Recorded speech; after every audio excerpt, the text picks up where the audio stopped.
Hello everyone, welcome to today's lecture. So in today's class we will study integrals theory portions, NCERT section 7.1, 7.2, 7.2.1 and we will study examples 1 to 4. So let us start. The images, text and other materials used in our presentations are for educational purposes only. We respect the intellectual property rights of the original creators and owners. If you are the owner and have any concerns or issues, please contact us at sathi@iitk.ac.in and we shall remove the content immediately. Please note that parts of the content may have been generated using generative AI, which is experimental. So in today's class, we will study NCERT exercise 7, NCERT section 7.1 introduction. We will study 7.2, section 7.2, which is integration as an inverse process of differentiation. We will study remarks. We will study NCERT section 7.2.1, some properties of indefinite integrals. We will study examples like 1 to 4. And after that, we will see some remarks, right? So let us start. NCERT section 7.2, integration as an inverse process of differentiation. Now see, integration is the inverse process of differentiation, we all know, right? Integration is basically the inverse process of differentiation. Instead of differentiating a function, we are given the derivative of a function and asked to find its primitive, that is the original function, right? We are basically asked to find its primitive, that is the original function, okay? Such a process is called integration or anti-differentiation, right? Such a process is called integration or anti-differentiation, okay? Now we know that differentiation of sin x is basically cos x, right? So d upon dx of sin x is basically cos x, okay? Now we say that sin x is an antiderivative or an integral of cos x, right? We can say that the sin x is basically the antiderivative or an integral of cos x, okay? Now d upon dx of x cube upon 3 is basically x square and d upon dx of e to the power x is e to the power x, okay? Similarly, x cube upon 3 and e to the power x are the antiderivatives or integrals of x square and e to the power x respectively, okay?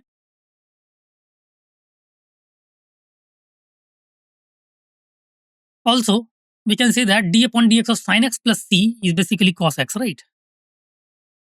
So d upon dx of x cube upon 3 plus c is basically x square and d upon dx of e to the power x plus c is basically e to the power x, right? Thus, antiderivatives or integrals of the above cited functions are not unique, right? So there exist infinitely many antiderivatives of each of these functions which can be obtained by choosing c arbitrarily from the set of real numbers, okay? Now, if there is a function f such that d upon dx of fx is equal to small fx for all x belongs to integer, then for any arbitrary real number c, also called constant of integration, right? So d upon dx of capital Fx plus c is basically small fx, where x belongs to integer, right?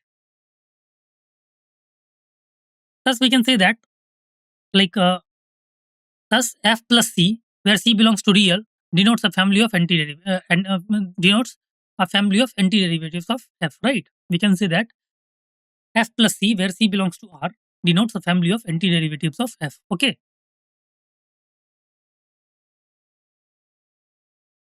Now let us see remarks. NCERT section 7.2 remarks. Functions with same derivatives differ by a constant, right? We know that functions with same derivatives differ by a constant, okay? So let us see proof. To show this, let g and h be two functions having the same derivatives on an interval I, right? To show this, let g and h be two functions having the same derivatives on an interval I. That is, g dash x will be equal to h dash x for all x in an interval I, right? That is, g dash x will be equal to h dash x for all x in an interval I. Consider the function fx is equal to gx minus hx for all x belongs to I. We have considered the function fx which is equal to gx minus hx for all x belongs to I, right? Then f dash x is equal to g dash x minus h dash x for all x belongs to I, right? Then we can say that f dash x is equal to g dash x minus h dash x for all x belongs to I, right? Or we can say that f dash x is equal to 0 for all x belongs to I, by the hypothesis. Okay, that is the rate of change of f with respect to x is 0 on I. Right, we can say that the rate of change of f with respect to x is basically 0 on all integer. Hence f is constant. Hence we can say that the function f is constant. Right. Therefore, gx minus hx is equal to c, which implies gx is equal to hx plus c. Right. Hence we can say that gx minus hx is basically c, which implies gx is equal to hx plus c. Okay.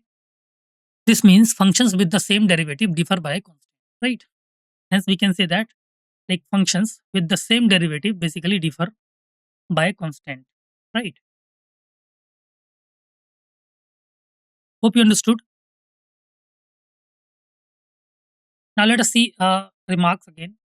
We use the symbol integral fx dx to represent the entire class of antiderivatives. Right. Call the indefinite integral of fx with respect to x. Why it is called indefinite integral? Because we do not have the limit right here. Right. If we have the limit, then it will be definite integral. Okay. Symbolically, we write integration of fx dx is basically capital Fx plus c.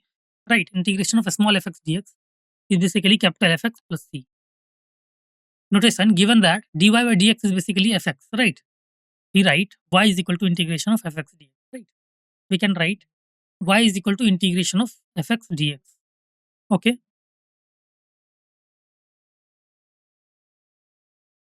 Okay, hope you understood. Now, key terms of in integration, let us see table 7.1. You can see some table 7.1 symbols or terms or phrases and meaning. The integration of fx dx, integration of fx dx can meaning of this is basically integral of f with respect to x, right? Integration of fx dx is basically integral of f with respect to x. Now fx in integration of fx dx is basically integrand, right? Fx in basically integration of fx dx is basically integrand. X in integration of fx dx, x in integration of fx dx is basically variable of integration, right? X in integration of fx dx is basically variable of integration. Now integrate means if like anywhere you have you see written integrate, that means we have to find the integral. Clear. Now an integral of f, that means a function capital F such that f dash x, capital F dash x is equal to small fx, right? An integral of an integral of small f is basically a function capital F such that capital F dash x is equal to small fx. Now integration, it is the process of finding the integral, right? Integration is basically the process of finding the integral. Okay. Now constant of integration, in any real number capital C considered as a constant of considered as a constant function, right? This is called constant of integration. Okay. Hope you understood the meanings of different terms used in the integration. Okay. Okay. Now you have to remember these like integration. You have to remember these standard integration. D upon dx of x to the power n upon n plus 1 is basically x to the power n, right? D upon dx of x to the power n plus 1 upon n plus 1 is basically x to the power n, right? This is derivative, and integral is basically integration of x to the power n dx will be x to the power n plus 1 upon n plus 1 plus c, where n is not equal to minus 1, right? Where n is not equal to minus 1. So d upon dx of x will be equal to 1. We know that d upon dx of x is equal to 1. Therefore, integration of dx is basically x plus c, right? Integration of dx is basically x plus c. Now d upon dx of sin x is equal to cos x. We know that d upon dx of sin x is equal to cos x. Therefore, integration of cos x dx will be equal to sin x, right? We can say that integration of cos x dx will be equal to sin x plus c. Now d upon dx of minus cos x is equal to sin x. We know that d upon dx of minus cos x is equal to sin x. Therefore, we can say that integration of sin x dx is equal to minus cos x plus c, right? Integration of sin x dx is equal to minus cos x plus c. Now d upon dx of tan x is equal to sec square x, right? D upon dx of tan x will be equal to sec square x. Therefore, integration of sec square x dx is equal to tan x plus c. We can say that integration of sec square x dx is equal to tan x plus c, right?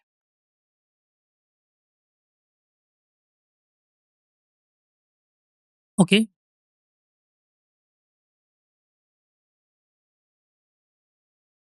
Again, like d upon dx of minus cot x is basically cosec square x, right? D upon dx of minus cot x is basically cosec square x, and like integral of cosec square x will be equal to, therefore integral of cosec square x dx will be equal to minus cot x plus c. Integral of cosec square x dx will be equal to minus of cot x plus c, right? Now d upon dx of sec x is basically sec x tan x. D upon dx of sec x is basically equal to sec x tan x.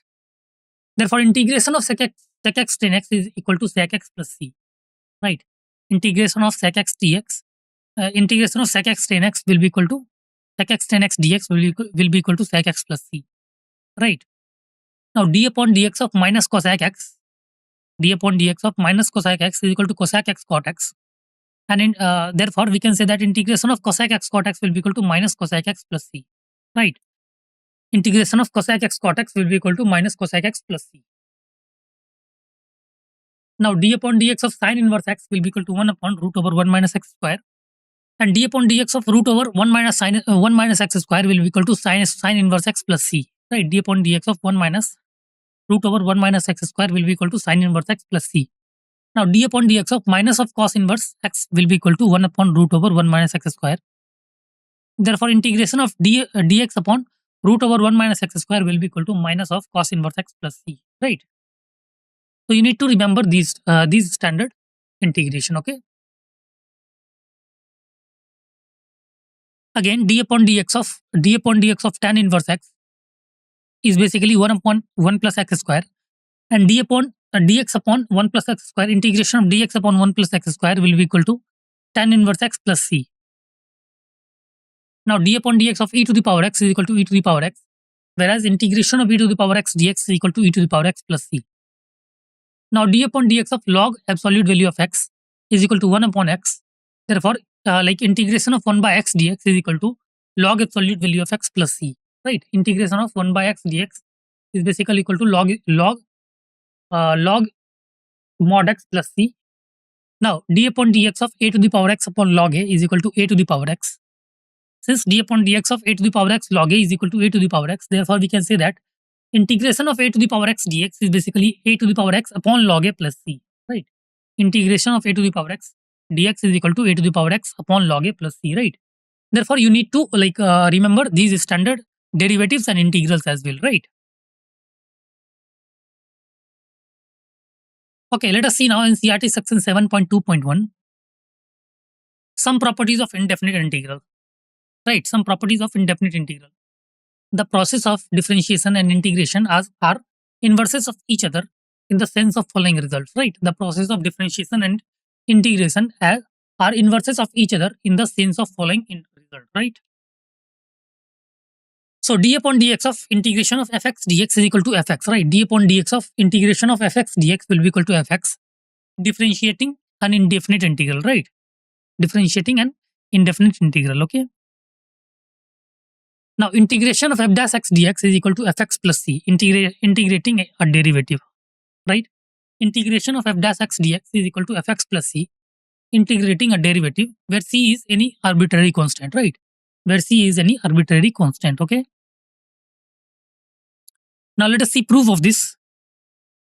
This property shows that differentiation and integration are inverse operations, right? This property shows that differentiation and integration are basically inverse operations, okay? Part 1, differentiating an indefinite integral, right? Part 1, differentiating an indefinite integral.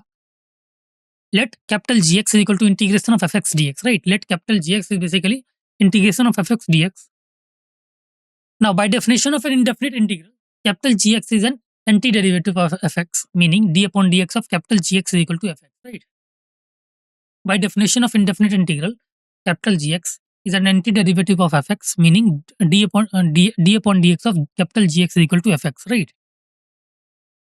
Now substituting capital Gx back in the d upon dx of integration of fx dx, we will get fx, right? D upon dx of integration of fx dx will be equal to fx, okay?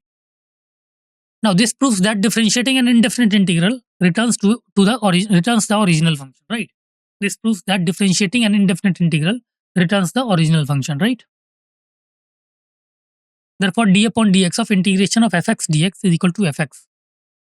Right, d upon dx of integration of fx dx is basically fx. Okay.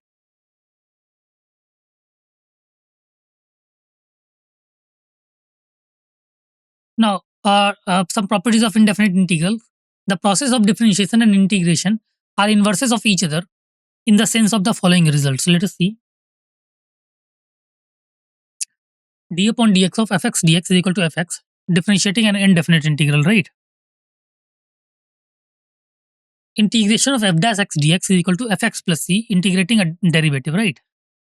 Integration of f dash x dx is equal to fx plus c, integrating a derivative where c is any arbitrary constant, right? Let us see proof. Part 2, integrating a derivative. Let f dash x be the derivative of fx, so f dash x will be equal to d upon dx of fx, right? Let f dash x be the derivative of fx, so f dash x will be equal to d upon dx of fx, right? Now, by the definition of an indefinite integral, the integral of f dash x is its antiderivative. Since fx is the function whose derivative is f dash x, fx is an antiderivative of f dash x, right?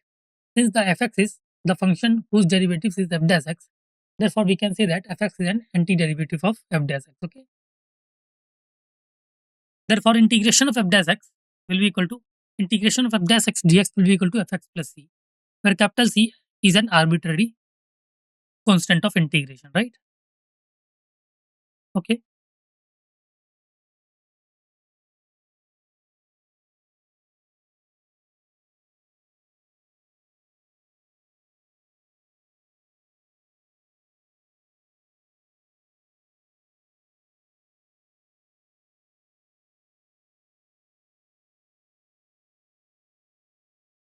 This proves that integrating a derivative returns the original function plus a constant, right? This proves that integrating a derivative returns to the original function plus a constant, okay? Now, integration of f dash x dx is equal to fx plus c, right? Integration of f dash x dx is equal to fx plus c. Second, two indefinite integrals with the same derivative leads to the same family of curves, and so they are equivalent, right? Let us see proof. Let capital Fx and capital Gx be two antiderivatives of the same function, say fx, right? By the definition, we know d upon dx of capital Fx is basically small fx, and d upon dx of capital Gx is basically small fx again. Since both derivatives are equal to fx, we can say d upon dx of capital Fx is equal to d upon dx of capital Gx, right? Rearrange this to show the derivative of their difference is 0. Rearrange this to show the derivative of their difference is basically 0. So d upon dx of capital Fx minus capital Gx is equal to 0. We can say that d upon dx of capital Fx minus capital Gx is equal to 0. Okay. Now, two indefinite integrals with the same derivative lead to the same family of curves, and so they are equivalent. So proof continues here. D upon dx of capital Fx minus capital Gx is equal to 0. A fundamental rule in calculus states that if the derivative of a function is 0, the function itself must be a constant, right? So capital X minus capital Fx minus capital Gx will be equal to C, where capital C is any real constant. Okay. So we get capital Fx is equal to capital Gx plus capital C. Right, capital Fx will be equal to capital Gx plus capital C. Okay. This proves that any two antiderivatives of the same function differ by a constant. Right, any two antiderivatives of the same function differ by a constant. Okay. This means the families of curves represented by integration of fx dx and integration of gx dx are identical, right? We can say that the families of curves represented by integration of fx dx and integration of gx dx are identical. Okay. If d upon dx of capital X is equal to d upon dx of capital Fx is equal to d upon dx of capital Gx, then capital Fx is equal to capital Gx plus C. Then we can say that capital Fx is equal to capital Gx plus C. Okay.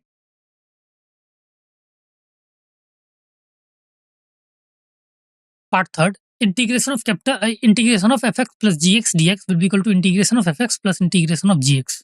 Integration of fx dx plus integration of gx dx. Okay. Now let us see proof again.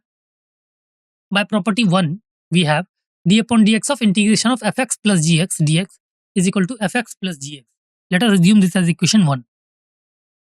Now on the other hand, we find that d upon dx of integration of fx dx plus integration of gx dx will be equal to d upon dx of fx dx plus d upon dx of gx dx will be equal to fx plus gx. Let us assume this as equation 2. Thus, in view of property 2, two indefinite integrals with the same derivative leads to the same family of curves, and so they are equivalent, right? Two indefinite integrals with the same derivative leads to the same family of curves, and so they are equivalent basically. It follows by 1 and 2 that integration of fx plus gx dx will be equal to integration of fx dx plus integration of gx dx, right? Integration of fx plus gx dx will be equal to integration of fx dx plus integration of gx dx, okay? Now part 4, for any real number k, integration of k fx dx is equal to, k will be out, and it will be k times integration of fx dx, okay? Now let us see again proof of this. To prove this, we demonstrate that the derivatives of both sides of the equation are identical, right? To prove this, we demonstrate that the derivatives of both sides of the equation are basically identical. The derivative of the left hand side LHS is obtained directly from the fundamental theorem of calculus. So d upon dx of k fx dx will be equal to k fx by the property 1. D upon dx of k fx dx will be equal to k fx by the property 1. For the right hand side RHS, we apply the constant multiple rule for differentiation followed by the fundamental theorem of calculus, right? For the right hand side, we apply the constant multiple rule for differentiation followed by the fundamental theorem of calculus, okay? So d upon dx of k integration of fx dx will be equal to k times d upon dx of integration of fx dx, which is equal to k times fx. Therefore, by using property 2, two indefinite integrals with the same derivative lead to the same family of curves, and so they are equivalent, okay? So we have integration of k fx dx is equal to k times integration of fx dx, right? K times integration of fx dx, right? Let us move. Now let us see NCERT example 1. Write the antiderivative of the following function using the method of inspection. We have to find the antiderivative of the function using the method of inspection. Part 1 is cos 2x, right? Now let us say solution of part 1. We need to find the function whose derivative is basically cos 2x, right? We know that the derivative of sin x is basically cos x, right? We know that. The derivative of sin x is basically cos x, right? Let's consider sin 2x now. Using the chain rule for differentiation, which is d upon dx of g hx is basically equal to h dash x, g dash x hx into h dash x. So d upon dx of sin 2x will be cos 2x into 2. Right, d upon dx of sin 2x will be equal to cos 2x into 2, which is equal to 2 cos 2x, right? 2 cos 2x. We want a function whose derivative is simply cos 2x. To get rid of 2, we can divide both sides by 2, right? To get rid of 2, we can divide both sides by 2, okay? So cos 2x will be equal to half of d upon dx of sin 2x, right? Cos 2x will be equal to half of d upon dx of sin 2x, right?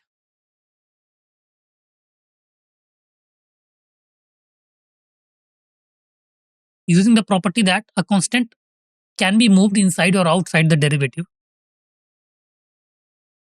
So cos 2x is equal to d upon dx of 1 by 2 sin 2x. So by inspection, the function whose derivative is basically cos 2x is basically 1 upon 2 sin 2x, right?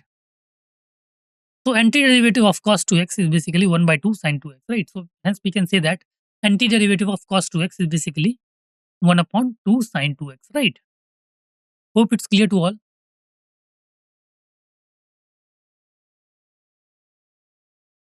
Again, for NCERT example 1, part 2, write the antiderivative of the following function using the method of inspection. Part 2 is basically 3x square plus 4x cube, right? 3x square plus 4x cube. Let us see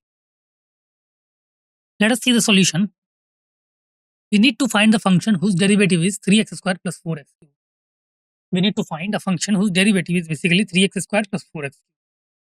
we know that power rule of differentiation. We know that the power rule of differentiation d upon dx of x to the power n is equal to nx to the power n minus 1. Right? We know that power rule for differentiation d upon dx of x to the power n is basically equal to nx to the power n minus 1. And the sum rule for differentiation is d upon dx of fx plus gx is equal to d upon dx of fx plus d upon dx of gx. Right? D upon dx of fx plus gx will be equal to d upon dx of fx plus d upon dx of gx. Right? Therefore, d upon dx of x cube plus x to the power 4 will be equal to d upon dx of x cube plus d upon dx of x to the power 4 by using sum rule. So d upon dx of x cube plus d upon dx of x cube plus x to the power 4 will be equal to 3x square plus 4x cube by using power rule, right? So by inspection, the function whose derivative is 3x square plus 4x cube is basically x cube plus x to the power 4, right? X cube plus x to the power 4, okay? Hence, antiderivative of 3x square plus 4x cube will be equal to x cube plus x to the power 4, right? Okay. Now, for NCERT example 1 part 3, write the antiderivative of the function whose using the method of inspection, right? Using the method of inspection, part 3 is like 1 by x, right? Where x is not equal to 0. Let us see the solution part. We look for a function whose derivative is 1 by x, where x is not equal to 0. Now, we know from the differentiation that for x is greater than 0, the derivative of log x is basically 1 by x, right? For x greater than 0, the derivative of log x is basically 1 by x. So for x less than 0, the derivative of log of minus x is also 1 by x. Combining these, we can say that for x not equal to 0, the derivative of log mod x will be equal to 1 by x, right? Hence, antiderivative of 1 by x will be equal to log mod x, right? Hence, we can say that antiderivative of 1 by x will be equal to log mod x. Okay?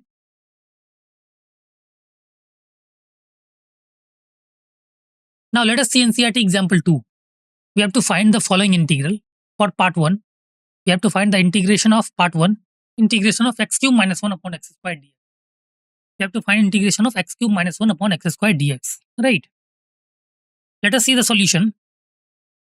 We have integration of x cube minus 1 upon x squared dx, which is equal to integration of x cube upon x squared dx plus integration of minus 1 upon x squared dx, right? Which is equal to integration of x dx minus integration of x to the power minus 2 dx, right? Which is equal to integration of x dx minus integration of x to the power minus 2 dx. We know that power rule of integration is basically integration of x to the power n dx will be equal to x to the power n plus 1 upon n plus 1 plus c, where n is not equal to 1, right? Integration of x to the power n dx will be equal to x to the power n plus 1 upon n plus 1 plus c, where n is not equal to 1, right? Now, so integration of which is equal to integration of x dx will be equal to x to the power 1 plus 1 upon 1 plus 1 plus c1 minus integration of x to the power minus 2 dx will be equal to integration of minus 2 plus 1 upon minus 2 plus 1 plus c2, where c1 c2 are constants of integration, okay? Which is equal to x square upon 2 plus c1 minus x to the power minus 1 upon minus 1 minus c2, right? Which can be written as equal to x square by 2 plus 1 upon x plus c1 minus c2, right? Which is equal to x square upon 2 plus 1 upon x plus c, where c is equal to c1 minus c2 is another constant of integration, right? Where c is equal to c1 minus c2 is another constant of integration, right? Okay. Hope it's clear to all. Now, for like NCERT example 2, part 2, find the following integral, where integral is integration of x to the power 2 by 3 plus 1 dx, right? Let us see the solution part. We have integration of x to the power 2 by 3 plus 1 dx will be equal to, we know that sum rule of integration is basically integration of fx plus gx dx will be equal to integration of fx dx plus integration of gx dx, right? Integration of fx plus gx dx is equal to integration of fx dx plus integration of gx dx, right? So integration of x to the power 2 by 3 plus 1 dx will be equal to integration of x to the power 2 by 3 dx plus integration of 1 dx, right? Now we know that power rule of integration is equal to integration of x to the power n dx is equal to x to the power n plus 1 upon n plus 1 plus c, where n is not equal to 1. So it is equal to x to the power 2 by 3 plus 1 upon 2 by 3 plus 1 plus c plus x plus c, which is equal to 3 by 5 x to the power 5 by 3 plus x plus c, right? 3 by 5 x to the power 5 by 3 plus x plus c. Okay. NCERT example 2, part 3. Find the following integral. Part 3 is integration of x to the power 3 by 2 plus 2 e to the power x minus 1 by x dx. We have to find integration of x to the power 3 by 2 plus 2 e to the power x minus 1 by x dx, right? Okay. So we have to find the integral of integration of x to the power 2 by 3 plus 2 e to the power x minus 1 by x dx, right? So let us see the solution part. We have integration of x to the power 2 by 3 plus 2 e to the power x minus 1 by x dx. So integration of k fx plus minus gx dx is basically equal to k times integration of fx dx plus minus gx dx, right? So integration of x to the power x to the power n dx is basically equal to x to the power n plus 1 upon n plus 1 plus c, where n is not equal to minus 1. Okay. Therefore, integration of e to the power x dx is equal to e to the power x plus c, right? Integration of e to the power x dx is basically equal to e to the power x plus c, right? And integration of 1 by x dx is basically log mod x plus c. Integration of 1 by x dx is equal to log mod x plus c. Okay.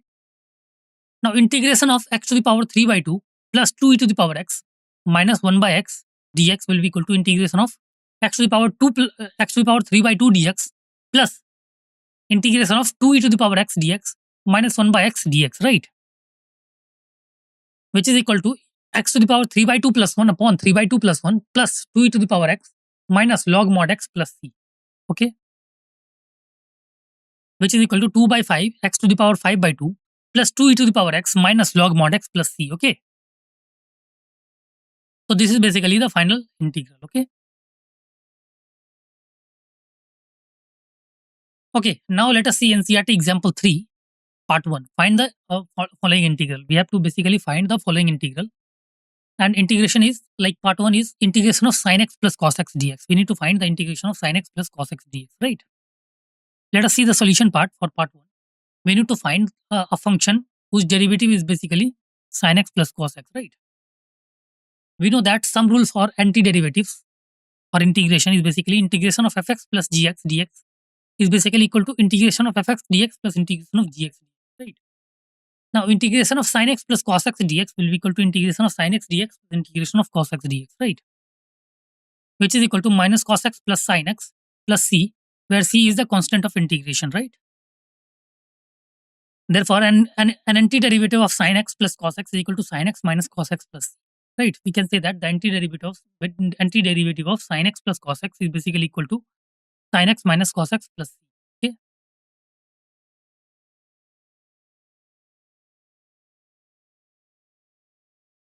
Now let us see find the following integral part 2, integration of cosec x into cosec x plus cot x dx, right? We need to find integration of cosec x into cosec x plus cot x dx. Okay. So let us see solution part 2 solution. First, simplify the given function by multiplying cosec x inside the parenthesis, right? So cosec x into cosec x plus cot x will be equal to cosec square x plus cosec x cot x. Okay. Now we know that some rule for antiderivatives or integration is basically integration of fx plus gx dx is equal to integration of fx dx plus integration of gx dx, right? Now integration of cosec square x plus cosec x cot x dx will be equal to integration of cosec square x dx plus integration of cosec x cot x dx, which is equal to, we know that integration of cosec square x dx is basically minus cot x, and integration of cosec x cot x dx is basically minus cosec x, right? So finally, it will be equal to minus cot x plus minus cosec x plus c, where c is the constant of integration, and it can be written as equal to minus cot x minus cosec x plus c. Therefore, an antiderivative of cosec x into cosec x plus cot x is basically minus cot x minus cosec x plus c, right? Antiderivative of cosec x into cosec x plus cot x is basically minus cot x minus cosec x plus c. Okay. Now let us see part 3. Find the following integral, part 3, which is integration of 1 minus sin x upon cos square x dx, right? So let us see solution of part 3. First, we can split the fraction into two simpler terms. 1 upon sin x, 1 minus sin x upon cos square x, which is equal to 1 upon cos square x minus sin x upon cos square x, right? Which is equal to sec square x minus tan x sec x, right? Which is equal to sec square x minus tan x sec x. We know that difference rule for antiderivatives or integration. We know that difference rule for antiderivatives or integration is basically integration of fx minus gx dx is equal to integration of fx dx minus integration of gx dx, right? So integration of 1 minus sin x upon cos square x dx will be equal to integration of sec square x dx minus integration of tan x sec x dx, right? Which is equal to tan x minus sec x plus c, where c is the constant of integration, right? Therefore, antiderivative of 1 minus sin x upon cos square x is basically tan x minus sec x plus c, right? Antiderivative of 1 minus sin x upon cos square x is basically tan x minus sec x plus c, okay? Now let us see NCERT example 4. Find the antiderivative of f, capital F of small f defined by fx equal to 4x cube minus 6, where capital F0 is basically equal to 3. Let us see the solution part. To find the antiderivative of capital Fx of a small fx equal to 4x cube minus 6, we integrate a small fx. Now we use a standard power rule for integration. Is integration of x to the power n dx is basically x to the power n plus 1 upon n plus 1 plus c, and the integral of a constant, integration of k dx is equal to kx plus c, is basically integration of 4x cube minus 6 dx will be equal to 4 times integration of x cube dx minus 6 times integration of 1 dx, okay?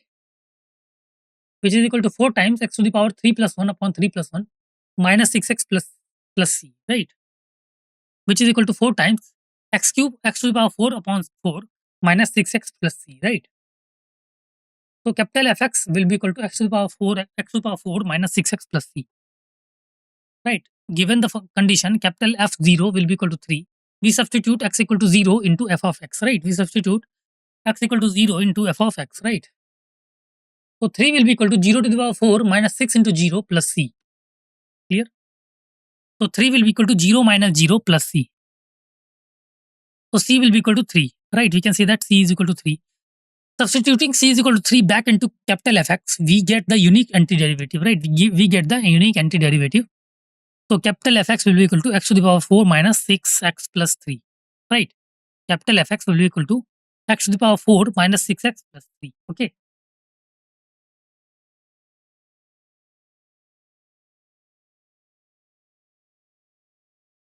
Now let us see remarks, the plus c rule.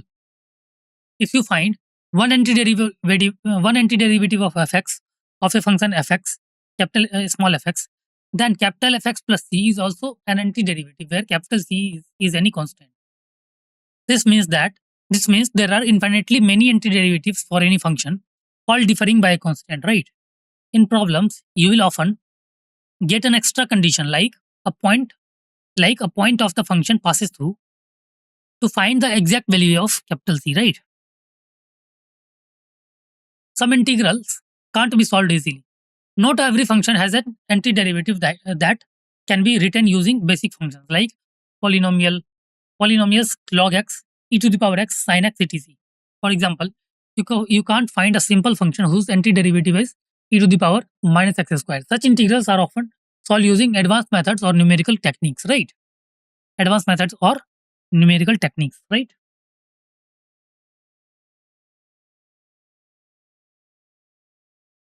Now variable name doesn't change the rule.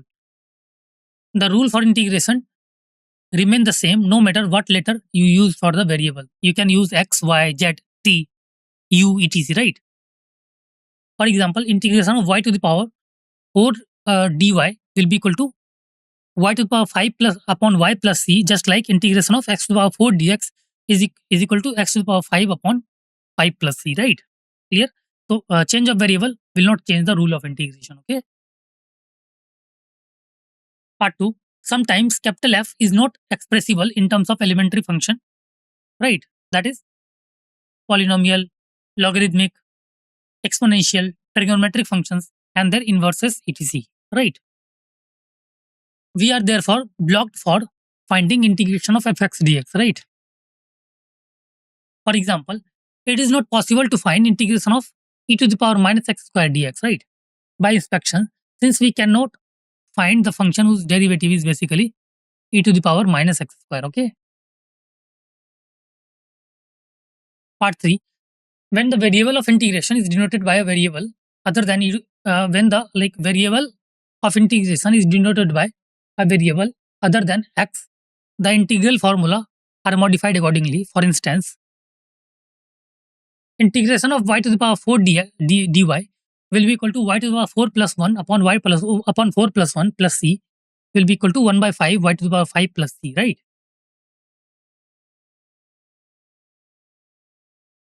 Okay. Thank you so much.